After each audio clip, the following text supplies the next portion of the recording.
दोस्तों सॼणो जीए सिंधु देश जीए साईं जीएम शहर।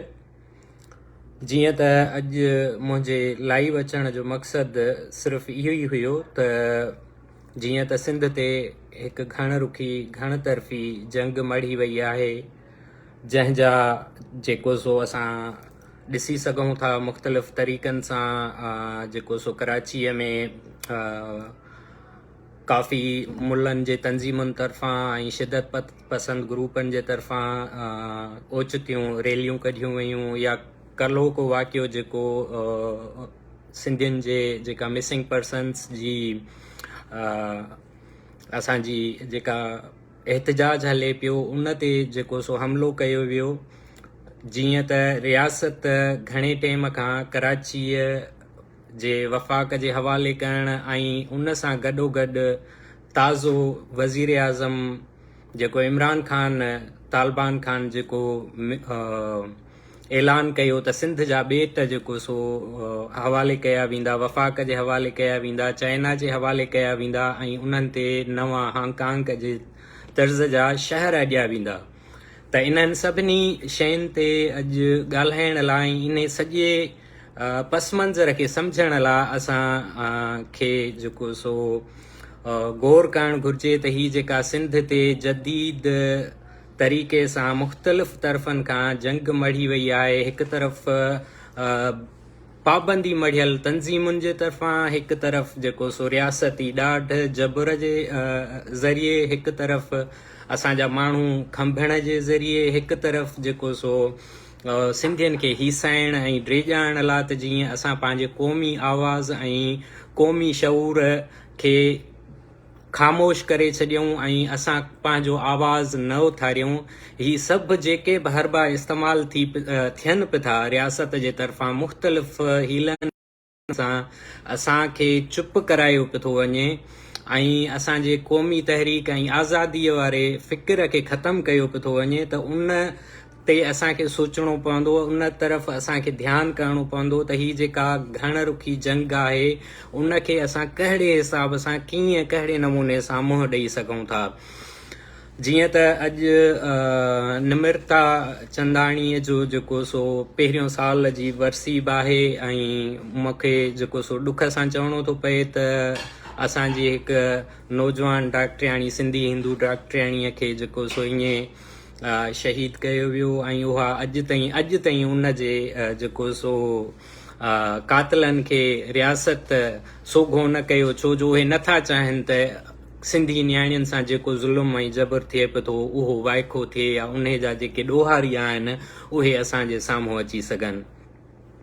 दोस्तो, जीअं त ही जेका बि रियासती ताज़ी यलगार आहे सिंध जे मथां मुख़्तलिफ़ हीलनि वसीलनि सां, इहा काफ़ी महीननि खां हले ऐं उन में जेको सो पहिरियां त रियासत सिधो सो घरनि में घिड़ी सिंधियुनि जे जेके बि असांजा जेको सो क़ौमी कारकुन हुया उन्हनि जे घरनि में घिड़ी औरतुनि ते ॿारनि ते तशद्दुद कयो, ज़ुल्म कयो, सभु हरबा इस्तेमालु कया। एसि ताईं जो साईं बचल शाह जेको हींअर 70-80 साल जी उमिरि में आहे उनखे बि जेको सो रियासत खंभे ऐं गुम कयो आहे। त जॾहिं रियासत ॾिठो पिए त असां पंहिंजे फ़ौजी जेको सो तरीक़े सां असां पंहिंजे इदारनि जे तरफ़ां जॾहिं असां सिंधियुनि खे चुप नाहियूं कराए सघिया, उन्हनि खे पंहिंजे मौक़िफ़ तां हटाए नाहियूं सघिया, त उन्हनि ताज़ो हाणे जेको ही ओचितो मुलागर्दगी शुरू कराई आहे, जेके रियासत जा पाबंदी मढ़ियल तंज़ीमूं सरेआम हथियार खणी लखनि जे तइदाद में, हज़ारनि जी तइदाद में कराचीअ में निकिरी आया, उहे छा इस्लामाबाद या लाहौर में उते छो नथा वञी जेको सो हथियारनि जी नुमाइश कनि? सिंध में छो, ख़ासि करे कराचीअ में छो? त असांखे इन्हनि शयुनि खे ध्यान में रखणु घुरिजे, असांखे इन्हनि शयुनि ते सोचणु घुरिजे त हीउ जेको बि अमल थी रहियो आहे हिन जे पोयां कहिड़ा कारण आहिनि ऐं रियासत जॾहिं ॾिठो त पंहिंजे हथियारनि सां पंहिंजे फ़ौजी पंहिंजे फ़ौजी जवाननि खां सिंधियुनि खे ऐं ॻुझनि इदारनि जे ज़रिए सिंधियुनि खे चुप न कराए सघिया, सिंधियुनि जे आवाज़ खे हेठां न कराए सघिया, त हाणे ही जेको सो रियासत असांखे हिकिड़ो ट्रेलर ॾेखारियो आहे त जेकॾहिं तव्हां पंहिंजे मौक़िफ़ पंहिंजे सिंधियत तां पंहिंजे शहरनि तां जेकॾहिं तव्हां हथ न खणंदो त असां वटि ही जेको सो हिकिड़ो हथियार पिणु आहे ऐं तव्हांजे शहरनि घरनि तव्हांजे हर इलाइक़े में हज़ारे इहे जुनूनी माण्हू जेको सो असां मोकिले ऐं तव्हां सिंधियुनि खे न सिर्फ़ु पाण असां फ़ौजी तरीक़े सां चुप कराईंदासीं, पर ही असां वटि जेको हिकिड़ो हथियार आहे मुलागर्दीअ जो, जेके ही पाबंदी मढ़ियल तंज़ीमूं आहिनि, दहशतगर्द आहिनि, उन्हनि जे थ्रू बि तव्हांखे असां चीभाटींदासीं। जॾहिं त मां रियासत खे इहो ॿुधाइण थो चाहियां त सिंध ॿुॾी आहे, अञा ख़तमु कान्हे थी, सिंध में ऊंदह थी आहे, पर अञा सफ़ाकारी राति कान्हे थी जो तव्हां जेको सो असांखे हिसाए दॿाए ऐं असांखे जेको सो सिंध मां ऐं सिंध जे आवाज़ ऐं फ़िक्रे सैयद तां तव्हां हटाए सघंदो या सिंधू देश जे आज़ादीअ तां तव्हां हटाए सघंदो, न, कॾहिं बि न। हर सिजु उभरंदो आहे त उहो सिजु लहंदो बि आहे। तव्हांजे ज़ुल्म जो, रियासत जे जबर जो बि हिकु ॾींहुं ही सिजु लहणो आहे ऐं सिंध जो फितरी वजूद क़ाइमु रहणो आहे। सिंध जो सुबुह ज़रूरु थींदो। ही कारी राति जेतिरे ताईं हलंदी हले, भले हले। तव्हां जेको बि ज़ुल्म करणु चाहियो था कयो, भले मुख़्तलिफ़ हीलनि वसीलनि सां, जेको ही तव्हां मुलागर्दगी था करायो। कल्ह न्याणियुनि खे, जेके सिंधी न्याणियूं, बलोच न्याणियूं, जेके पंहिंजे प्यारनि जे मिसिंग पर्सन्स लाइ जन खे पिणु रियासत खयो आहे, जन उन्हनि पंहिंजे न्याणियुनि जे पुरअमन एहतजाज खे जेको 40-50 ॾींहंनि खां हले पियो मुसलसल, तव्हांखे उन मां बि तकलीफ़ आहे। ऐं पाण जॾहिं तव्हां कुझु नथा करे सघो त तव्हां जेको सो हिननि मुलनि जे ज़रिए असांखे जेको सो हिसाइण था चाहियो। ही सॼी रियासत जे इदारनि जी हिकु गेम आहे। इन गेम खे असां बिल्कुलु सम्झूं था। रियासत भले केॾी बि कोशिशि करे, अञा सिंध ख़तमु नाहे थी, अञा सिंधियत ख़तमु नाहे थी। ऐं मां हिते जेके सिंध जा जेके इहे सिंध सेक्रेटरेट में या जेके CM हाउस में या जेके सिंध जा गद्दार आहिनि, जेके इहे वोटनि ख़ातिर पंहिंजे नौकरियुनि ख़ातिर सिंध सां बेगाना लॻा वेठा आहिनि, सिंध जी मालिकी नथा कनि, उन्हनि खे बि इहो चवणु चाहींदुसि त सुभाणे अॼु क़ौमी वर्कर खजनि पिया था, अॼु क़ौमी वर्कर रोडनि ते विढ़नि पिया था, सुभाणे तव्हांजा बच्चा तव्हां बि ईअं ई गाॾियुनि मां लाहे ऐं तव्हांखे गीसियूं करायूं वेंदियूं, तव्हांखे कुकड़ूकू कराए वेंदो।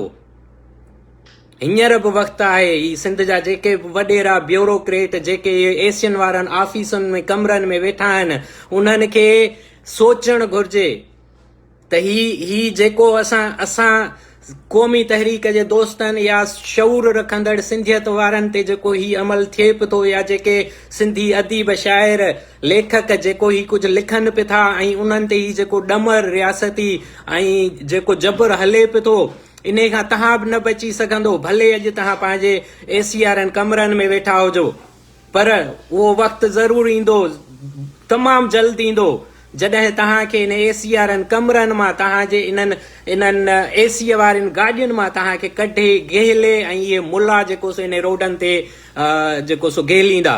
तव्हां छा था सम्झो त ही जंग सिर्फ़ु ही सिंध ते जेको हमिलो थिए पियो थो, ही सिंध खे जेको तबाह कयो पियो थो वञे, उहो सिर्फ़ु बसि सिंधू देश जी आज़ादीअ जे करे आहे? न, कॾहिं बि न। ही असांजे सिंधियत जे करे आहे, ही असांजे सिंध ऐं सिंध जे आइडेंटिटीअ जे करे असां ते हमिलो आहे। असां सिंधी आहियूं, इहो ई असांजो ॾोह आहे। इहो ॾोह न आहे त असां जेको सो सिंधू देश जी सिर्फ़ु घुर था कयूं, न। पाकिस्तान खे सिंध खां ई तकलीफ़ आहे, सिंधियुनि खां ई तकलीफ़ आहे, सिंधियत खां ई तकलीफ़ आहे। जेसि ताईं सिंधियत आहे, हिननि खे इहा जेका ॾाढ ऐं जबर करणो आहे उहो कंदा रहंदा। तव्हां भले सिंधू देश जो नारो न हणो, तव्हां पाण खे सिर्फ़ु सिंधी बि चवंदो त तव्हां ते ॾाढ थींदो। ऐं इहो जेसिताईं सिंध क़ाइमु आहे त पाकिस्तान जे वजूद खे ख़तरो आहे। छो जो पाकिस्तान वटि का पंहिंजी सुञाणप कान्हे। 70 साल 72 साल पहिरियां जी पाकिस्तान जी सुञाणप आहे, जॾहिं त सिंध जी सुञाणप हज़ारनि सालनि जी आहे। ऐं जॾहिं जेका शइ हज़ारनि सालनि खां पंहिंजी सुञाणप रखंदी आहे त उहा पंहिंजा बुनियाद बि मज़बूत रखंदी आहे। इहो रियासत खे बि सम्झणु घुरिजे। ऐं हीअ जेका रियासत जेको ॾाढ ऐं पंहिंजे हिननि मुल्हनि ऐं टोलनि ऐं जेको सो फ़ौजी इदारनि खां हीअ जेको सिंधियुनि ते ज़ुल्म पियो थी करे, इहो ज़ुल्म घणी देरि न रहंदो। तव्हां छा था सम्झो त तव्हां असांखे ईअं ई मारींदो रहंदो, सिंधियुनि जे शहरनि ते कब्ज़ा कंदो रहंदो, असांजा ॿेट खपाईंदा रहंदो, सिंधी तइलीम खे जेको सो सिंधी ॿोलीअ खे ख़तमु कराईंदो, प्राइमरीअ खां तइलीम ख़तमु कराईंदो, त छा तव्हां सोभारा थी वेंदो? न, कॾहिं बि न। सिंधियत असांजे जीन्स में आहे, असांजे जीन में आहे सिंधियत। जेसिताईं सिंधियत असांजे जीन में आहे तव्हां सिंध खे ख़तमु नथा करे सघो। तव्हां भले केॾा बि मुल्हनि जा टोला आणियो, ही दहशतगर्द आणियो असां ते, ही सिंधियुनि ते अचे हमला करायो, तव्हां असांखे न ॾेई सघंदो, न ई सहे सघंदो। ही जेका घण तरफ़ी तव्हां असां ते जंग मड़ी आहे, इहा जंग असां ई खटींदासीं। छो जो फितरत असां सां गॾु आहे, सिंध असां सां गॾु आहे, सिंध माउ असां सां गॾु आहे। सिंध में अञा ऊंदहि कान्हे थी, सिंध जो सिज भले झको थियो आहे, अञा ॿुॾो कोन्हे। ही राति जेको तव्हांजो हींअर उभार आहे ऐं असां लाइ जेको सो ही तकलीफ़ुनि जा ॾींहं आहिनि सिंधियुनि लाइ, इहे तकलीफ़ूं ख़तमु थींदियूं। राति सदाईं न आहे रहंदी, न ई सदाईं सिज हर कंहिंजो उभरियल सिज रहंदो आहे। त रियासत खे इहा शइ सोचणु घुरिजे ऐं जेतिरो जल्दी थी सघे असां सिंधियुनि खे, असांजी सिंधियत खे, असांजे वतन खे, असांजे आज़ादीअ खे क़बूल करणो पवंदो रियासत खे। जेकॾहिं रियासत असांजे इन्हनि शयुनि खे क़बूल न कंदी ऐं अॻिते हली अञा बि ज़ुल्म खे वधाईंदी, असांखे को फ़िक्र न आहे। तव्हां जॾहिं 30 लख बंगालियुनि खे मारियो, अॼु बंगाली जेको सो तव्हांखे 4 टकनि खां मारियो वेठा आहिनि, त असांजो सिंधू देश, असांजी सिंध ज़मीन तव्हां खां हज़ारे भेरा, पंजाब खां हज़ारे भेरा, पाकिस्तान खां हज़ारे भेरा जेको सो सोहारी धरती आहे, अमीर धरती आहे। तव्हां जो अॼु जेको रुपयो जेको सो बांग्लादेश जे 4 टकनि जे बराबरि जेको सो 1 टको बांग्लादेश जो 4 रुपया था थियनि न, त असांजी सिंधू देश ठहियो त असांजी जेका करंसी हूंदी उहा तव्हांजे 500 रुपयनि जे बराबरि हूंदी। तव्हां सॼी सिंध जेका तव्हांखे पाले थी, तव्हांजे रोज़ी रोटीअ जो सॼो बंदोबस्तु जेको 65% असांजो रेवेन्यू सिंध जो वञे थो, उहो सॼो जेको सो तव्हां पंजाब ऐं वफ़ाक जे नाले ते खाओ था। जेकॾहिं इहा रोज़ी रोटी तव्हांजी बंदि थी, इहे रोज़ी रोटी जॾहिं तव्हांजी बंदि थी त तव्हांखे ख़बर पवंदी त सिंध ऐं सिंधियत छा आहे। असां दुनिया खे बि अपील था कयूं, यूनाइटेड नेशन खे अपील था कयूं। We request United Nation, USA, Israel, India, UK, Europe, all civilized nations of the world, come forward. We are under attack. Sindh is under attack of these terrorists and culprits of ISI and military establishment. It is not our only war. This is not only our war. This is the war for you all. जॾहिं सिंध ख़तम थी, सिंध जी secular सोच ख़तम थी ऐं जॾहिं सिंध जे सभु वसीला इन्हनि चाइना ऐं इन्हनि दहशतगर्द फंडामेंटलिस्ट ऐं जेके रुजत पसंद धुरियूं आहिनि, डिक्टेटर आहिनि, जॾहिं सिंध इन्हनि जे हथनि में हली वई त ही सॼी दुनिया लाइ ख़तरो बणिजी वेंदा, जेको अॼु ताईं ख़तरो ई रहिया आहिनि। छो जो दुनिया जी का बि कहिड़े बि मुल्क में जेका बि दहशतगर्दी थी आहे उन जा पेरा या त इहो पंजाब में विया आहिनि या त इहो जेको सो पाकिस्तान में विया आहिनि। उसामा बिन लादेन दुनिया जो वाहिद नंबर टेररिस्ट किथे मिलियो? हाफ़िज़ सईद किथे मिलियो? किथे आहे? असांजा हज़ारे क़ौमी कारकुन जेके खंभिया विया आहिनि, उन्हनि लाइ आवाज़ उथारींदड़ चंद दोस्त जेके ॾींहं राति कैंपूं हयूं रोडनि ते पुरमन एहतजाज पिया था कनि उहो बि तव्हां खां बर्दाश्त नथो थिए। एॾी जेको सो जबर ऐं असांजा जेके सिंधी उहे सिंधी ब्यूरोक्रेट वॾेरा कल्पर्ट जेके सिर्फ़ पंहिंजी सीटूं बचाइण लाइ पंहिंजी कुर्सी बचाइण लाइ पंहिंजी अयाशीअ जी ज़िंदगी बचाइण लाइ सिंध सेक्रेटरेट घणो परे आहे प्रेस क्लब खां ऐं उतां वेही दरियनि मां ॾिसनि था त कीअं सिंधियुनि खे मारियो थो वञे, कीअं सिंधियुनि खे रोडनि ते कुटियो थो वञे, कीअं सिंधी नियाणियुनि जी तज़लील कई थी वञे। तव्हां छा था सम्झो तव्हां बचंदो? न, कॾहिं बि न। ही वारो तव्हां सभिनी ते ईंदो। ही वारो सॼी सिंधियत जे करे आहे। ही सॼो असां ते जेको हमिलो आहे उहो सिंधियत जे करे आहे। जेतिरो जल्दी असां अखियूं पटींदासीं, जेतिरो जल्दी पंहिंजे सिंध लाइ, पंहिंजे हक़नि लाइ, पंहिंजे आज़ादीअ लाइ बीहंदासीं, तॾहिं असां पंहिंजी सिंध खे बचाए सघंदासीं। असांखे सोचणो पवंदो, असांखे पंहिंजी धरतीअ लाइ बीहणो पवंदो। क़ौमी तहरीक खे ख़ामोशी टोड़णी पवंदी। क़ौमी तहरीक जे सभिनी लीडरनि खे, अॻुवाणनि खे ख़ामोशी टोड़णी पवंदी, बीहणो पवंदो। कराचीअ में हुजे, हैदराबाद में हुजे, नवाबशाह में हुजे, किथे बि को बि मसइलो थिए थो क़ौमी तहरीक खे बीहणो पवंदो। न त वक़्तु ज़ालिम आहे, तारीख़ ज़ालिम आहे। जेके बि ही नारा हणनि था, जेके बि जेको सो वॾा वॾा बयान ॾियनि था, रोज़ अचे प्रेस कॉन्फ्रेंसूं कनि था, जॾहिं उहे पंहिंजे बचनि, पंहिंजे सिंध जे धरतीअ जे नौजवाननि, पंहिंजे नियाणियुनि सां न बीहंदा त तारीख़ हिननि खे बि लोढ़े छॾींदी। जेके सिंधियत जी ॻाल्हि कनि था, सिंधियत जी जेको सो नाले ते पंहिंजो धंधो हलाइनि था, तारीख़ उन्हनि खे बि लोढ़े छॾींदी। जेतिरो जल्दी थी सघे असांखे सिंधियुनि खे, शऊर रखंदड़ दोस्तनि खे पंहिंजे ओड़े पाड़े में हिननि मुल्हनि जी, हिननि मदरसनि जी, हिननि सभिनी जी असांखे जेको सो निशानदगी करणी पवंदी। ऐं जेको ही ताज़ो बयान आयो आहे वज़ीर आज़म जो त सिंध जा ॿेट खपाईंदो, सिंध जे ॿेटनि ते हांगकांग जहिड़ा शहर ठाराईंदो। हा, असां कॾहिं बि तरक़ीअ जे ख़िलाफ़ न आहियूं, पर असां इहे ॿेट पाण ठाहींदासीं। हांगकांग असां पाण ठाहींदासीं जॾहिं सिंध आज़ादु हूंदी, जॾहिं सिंध आज़ादु हूंदी। न की तव्हां अचे ऐं असांखे हुकुम हलायो हिते त तव्हां जेको सो ॿेटनि ते असांखे शहर था ठाहे ॾियो। ऐं अॻे ई जेको सो सिंध में लखें जेको सो धारिया वेठा आहिनि, जेके डोमिसाइल ठाहे ऐं सिंध जा हक़ पिया था खाइनि। वरी तव्हां 30-40 लख ॿिया धारिया वठी अचे असां वटि ही ॿेट ठाहे ऐं तव्हां असां वटि धारियनि खे आबाद कंदो। सिंध जेका सिंधी जेके ऑलरेडी जेको सो पंहिंजी सिंध में अक़लियत में वञनि पिया था, तव्हां वरी ही जेका ॿी नई यलगार वठी अचो सिंध में ऐं सिंध खे अचे वरी ॿीहर जेको सो तव्हां सिंधियुनि खे बिल्कुलु जेको सो ख़तमु करणु था चाहियो। न, असां ॿेट ठाहींदासीं, पर जॾहिं सिंधु देश जी आज़ादी थींदी, सिंध ते सिंध जो हक़ु हूंदो, तॾहिं ही ॿेट ठहंदा। असां कॾहिं बि कंहिं बि तरीक़े सां तरक़ी जे ख़िलाफ़ न आहियूं। असां तरक़ी पसंदि आहियूं, असां सेक्युलर आहियूं, प्रोग्रेसिव आहियूं। सिंध जो माण्हू प्रोग्रेसिव आहे, सेक्युलर आहे, पर उन जो इहो मक़सदु कोन्हे त तरक़ीअ जे नाले ते केरु असांखे अचे यरगमाल बणाए ऐं असांजे ज़मीनुनि ऐं असांजे ॿेटनि ते कब्ज़ा करे। न, कॾहिं बि न। इहा रियासत जी भुल आहे, इहा पंजाब जी भुल आहे,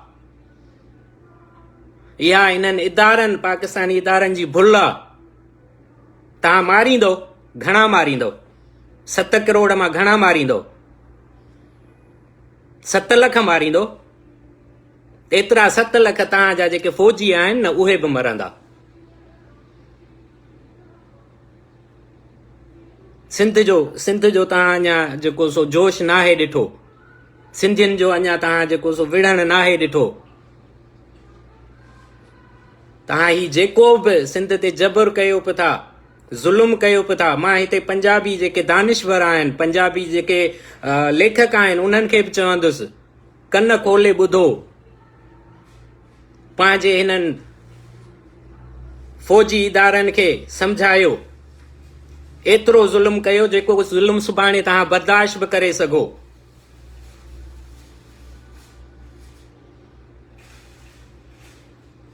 सिंध तव्हांखे पाले थी, यादि रखो तव्हांजी रोज़ी रोटी सिंध मां हुआ।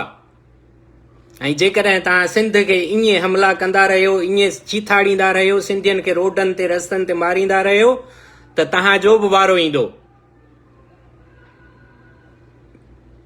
जीअं अॼु बांग्लादेश में ई मुलनि खे टंगिनि पिया था न, ईअं ई सिंध में बि असां इन्हनि मुलनि खे टंगींदासीं। जेके बि असांजे बचनि में, असांजे भाइरनि में, असांजे दोस्तनि में, असांजे क़ौमी कारकुननि में हथ विझंदा, असां बि उन्हनि खे ईअं ई टंगींदासीं। वक़्तु सदाईं हिकु जहिड़ो न रहंदो आहे। वक़्तु सदाईं हिकु जहिड़ो न रहंदो आहे।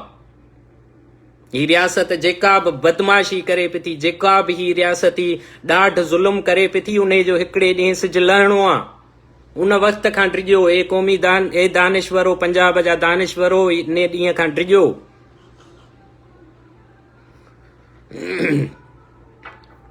ही हेॾो वाक़ियो कल्ह थियो आहे। उर्दू मीडिया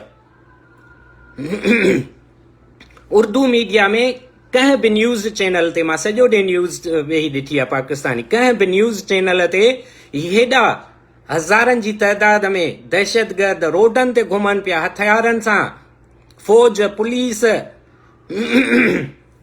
रेंजर्स उन्हनि खे सपोर्ट पई करे सिंधियुनि ते हमिलो कयो अथनि। का बि हिकु रिपोर्ट जेको सो टीवीअ ते न आई आहे। ही सिंधियुनि सां जेका सो हिकिड़ी ॿी वेड़ आहे।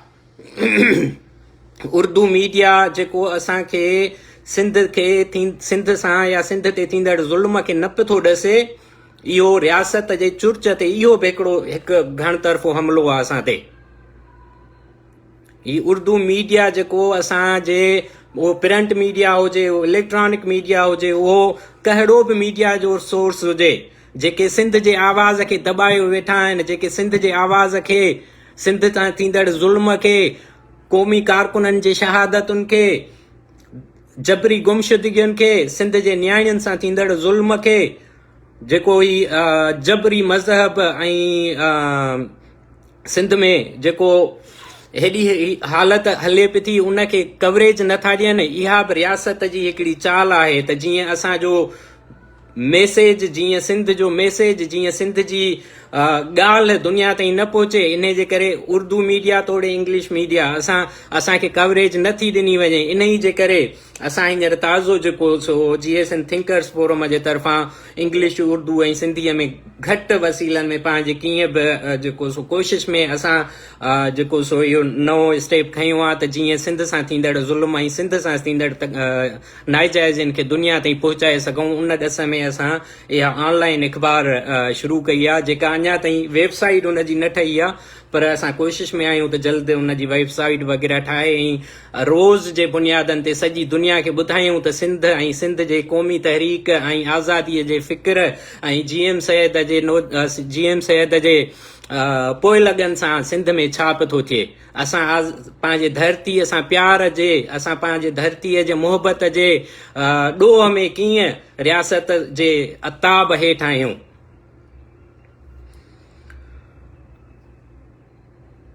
सिंध जेका पाकिस्तान खे कुदरती वसीलनि खां वेंदे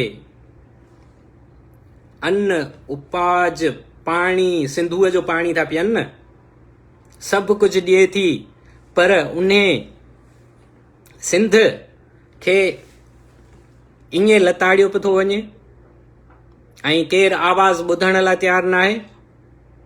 असांजा जेके बि ॿाहिरि दोस्त वेठल आहिनि, मुंहिंजी उन्हनि खे गुज़ारिश आहे, जेके बि सरहदी वारा सिंधी आहिनि उन्हनि खे गुज़ारिश आहे त असांखे पंहिंजे क़ौमी तहरीक, नेशनलिज़म जे हवाले सां ॿाहिरि को न को उर्दू मीडिया जेको सो इलेक्ट्रॉनिक मीडिया चैनल ठाहिणु घुरिजे, जीअं असां जूं ख़बरूं जेके असां सां थींदड़ ज़ुल्म नथो अचे उहो असां जीअं ॿाहिरि दुनिया ताईं पहुचाए सघूं। ऐं पाकिस्तान असांजे सिंध खे ई बचाईंदा या असांजी सिंध खे असांखे ई जेको सो चुप कराईंदा, जॾहिं त पाकिस्तान में हर ॾींहं में 17 रेप था थियनि। हिननि खां पंहिंजी फ़ौज, पंहिंजा माण्हू, पंहिंजा दहशतगर्द मुला नथा संभालिया वञनि ऐं उहे असांजे सिंध खे ख़ुशहाली ॾेई सघंदा, असांजे सिंध खे जेको सो सुठो बणाए सघंदा? न, कॾहिं बि न। सिंध जी मालिकी असां पाण कंदासीं। सिंध असांजी आहे, सिंध असां पाण ई मालिकी कंदासीं। तव्हांजी का ज़रूरत न आहे असांखे। हींअर सिंध जॾहिं ॿोॾ जी हालत में, शहर ॿुॾी आहे असांजा ॻोठ ॿुॾी आहे, अञा पाणी अचे पियो थो मथां खां। रियासत जॾहिं चाहे त बंद ॿधी ऐं असांखे सुकाए छॾे, डेम ठाहे सुकाए छॾे, जॾहिं वणेनि त सिंध खे जेको सो डेम खोले ॿोड़े छॾनि। जॾहिं अञा हफ़्तो बि न थियो आहे, असांजी सिंध सुके पई, असांजी सिंध ॿुॾे पई थी हींअर, ऐं सिंधी माण्हू एॾी तकलीफ़ में हुया। उन टाइम वरी ही मुलनि जूं ओचितूं जेको सो असां ते यलगारूं, दहशतगर्दनि जूं यलगारूं। कानून किथे आहे? कानून हिननि जो बदमाशी आहे। ही सॼी रियासत हथ वठी ही सभु मसला असां सां कराए पई थी। ऐं असांजा जेके वॾेरा, असांजा ब्यूरोक्रेट, असांजा 22 ग्रेडनि जा ऑफिसर जेको सो सिंध जे रोड ते प्रेस क्लब खां घणो परे आहिनि इहे जेको सो इदारा ऐं CM हाउस, ऐं इहे सिंध जा नौजवान उते कुटजनि पिया था हिननि मुलनि जे हथां, ऐं उहे वरी पंहिंजे दरियुनि खां बि ॾिसनि पिया था त कीअं सिंधी नौजवान कुटजनि पिया था, कीअं सिंधियुनि सां ज़ुल्म पियो थो थिए, कीअं न्याणियुनि सां ज़ुल्म पियो थो थिए। हिकिड़े ॾींहुं तव्हां सां बि ईअं ई थियणो आहे। अखियूं खोलियो। ऐं जेके बि पंहिंजे सिर्फ़ु ज़िंदगियूं संवारण जे चकर में आहिनि न, चवनि था त जेको सो असां बसि पंहिंजो ठाहियोसीं त ॼण सिंध ठाहीसीं, उन्हनि लाइ बि इहो न्यापो आहे त जेसि ताईं सिंध ग़ुलामीअ में आहे, तव्हां कॾहिं बि जेको सो ख़ुशि रही नथा सघो। छो जो ही जंग सिंधियत सां हुआ, पाकिस्तान जी जंग सिंधियत जी शनाख्त सां हुआ, सिंध सां हुआ। असांजो ॾोह इहो ई आहे त असां सिंधी आहियूं। असां विढ़ूं न विढ़ूं, असां आवाज़ उथारियूं न उथारियूं, तॾहिं बि पाकिस्तान सिंध खे न कल्ह क़बूल कयो हो, न अॼु कंदो, न कॾहिं अॻिते कंदो। सिंध उन्हनि लाइ अॼु बि काफ़िर आहे, सुभाणे बि काफ़िर हूंदी, हमेशह काफ़िर रहंदी। इन जे करे मुंहिंजे दोस्तनि खे, सिंध वासियुनि खे, सभिनी सिंध सॼणनि खे अपील आहे त खुदारा होश कयो, अखियूं खोलियो। सिंध ते यलगार थियल आहे, सिंध ते घणरुखी हमिलो हले पियो थो। उन ॾस में असांखे कोशिशि करे हिक ॿिए खे मज़बूत करणु घुरिजे। पंहिंजे सिंध लाइ, सिंधियुनि लाइ, पंहिंजी शनाख्त लाइ, पंहिंजे वजूद लाइ असांखे बीहणु घुरिजे। जिए सिंधु देश, जिए साईं, जिए।